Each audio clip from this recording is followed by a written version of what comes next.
performed in front of huge crowds at Glastonbury. What's the reality like? I sang Maybe It's Time. It was insane. It was crazy. Having gone there every year for the last 6 years, watching bands play, my favorite bands play on that stage, and then being able to be there. And Chris Christopherson is the reason why, because he allowed us 4 minutes into his set. And then to be able to say to the crowd afterwards, ladies and gentlemen, Mr. Chris Christopherson was, if you told me that when I was 12, I would have thought you were crazy. Got to ask about The Shallows as well. This has just come out. It's a very emotive song. Yeah, it's a wonderful song that Lady Gaga wrote with Mark Ronson and 2 other writers. I really loved that song when she had first played it for me, and it was just finding out the best way to utilize it in the movie, and then the idea of maybe making it a duet instead, having it be the first time that he hears her sing a song that she's written on the spot. So it really wound up being a real anchor for the whole movie. Did you get singing lessons for it? Oh yeah, for the movie? Oh yeah, Roger Love, this incredible vocal coach. I worked with him 5 days a week for months, yeah.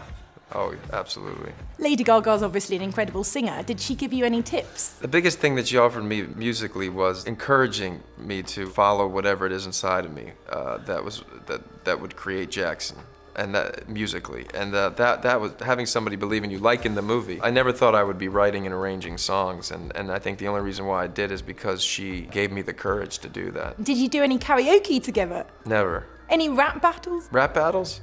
Every day. No.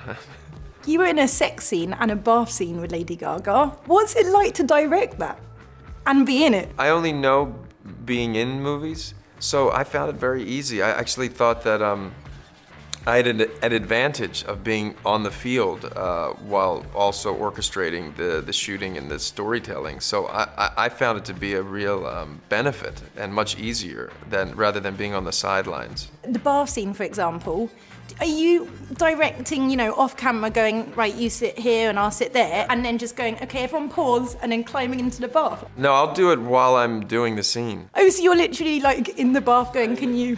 Yeah.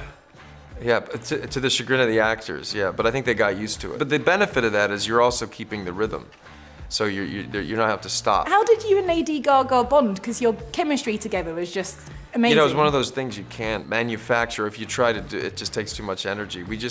Maybe it's because we have similar backgrounds. I don't know, you can't really choose when that happens. We have a similar work ethic. Luckily, we were able to utilize all of it for our characters. What would you say is your funniest or most memorable moment from filming? We laughed a lot on the set. There are a lot of funny people on the set. Dave Chappelle and Andrew Dice Clay. We had 4 stand-up comics that played characters in the movie, so there was a lot of comedy. Yeah, there's a lot of laughing with the crew. I find that to be important to create an environment that everybody feels pretty open and safe, so there's always going to be laughing when that occurs. There was also a lot of times when there was no laughing, yeah. Was there any pranking that went on? I'm not a fan of pranking. Pranks, I never got that. When you have an experience that's life-changing, which this was for me, there's so many tokens of memories that I'll hold on to forever.